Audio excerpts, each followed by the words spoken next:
V petek 6. in v soboto 7. septembra bo v Slovenski Bistrici potekala tradicionalna, že 27. prireditev podobe bistriških domačij. Organizatorji so program prireditve podrobneje predstavili na današnji novinarski konferenci v prostorih Plezalnega centra Slovenska Bistrica. V vseh teh letih so se nekoliko v manjši obliki sicer spreminjali, nadgrajevali, ampak bistvo podob ostaja enako. Se pravi, to gre za prireditev, gre za dogodek, ko želimo v mesto pripeljati podeželje oziroma vse, kar se tam dogaja. In vemo, na podeželju niso samo domačije, ampak je pestra, mnogotera ponudba oziroma pestro dogajanje. Kot je že tudi bilo povedano, se pravi, tudi letos gre za dvodnevni dogodek. Podobe bodo potekale v petek 6. septembra in v soboto 7. septembra. Prvi dan, ki bo potekal na območju gradu oziroma v gradu, je bolj strokovno slovesen, odvijal se bo strokovni posvet. Oba dva dneva bo potekala tudi razstava nagrajenih kruhov in potic in v petek bodo vsi dobitnici bodo razglašeni na ta dan, tako da bo potekala podelitev priznanj za nagrajene kruhe, potice in ognjične potice. Tako. Kar se tiče sobotnega dela, se pa dogajanje preseli na drugo stran ceste, konkretno na parkirišče pri parku, kjer pa bo dogajanje pestro na istem prostoru, dejansko v istem času od 8. ure naprej.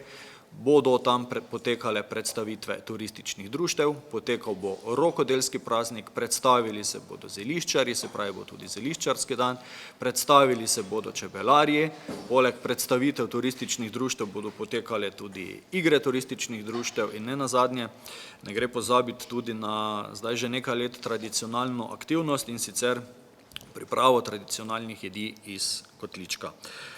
Ravno tako bo potekala tudi prodaja kruha gibanic in pričakujemo, da se bodo tudi predstavile kakšne folklorne skupine oziroma godci.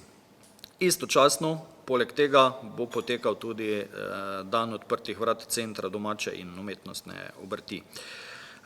Se pravi, dogajanje nekako sledi rdeči niti zadnjih let, z sodelovanjem tudi letos občine Slovenska Bistrica, Rica, Medobčinske turistične zveze, Kmetijsko-gozdarskega zavoda, v okviru tega Kmetijsko-svetovalne službe, Centra domače umetnostne obrti, čebelarjev, zeliščarjev in vseh.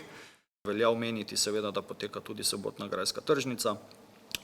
Tudi letos se nam bodo pridružili starodobniki iz AMK Klasik. Letos se Fridina mišnica predstavlja v nekoliko drugačni obliki.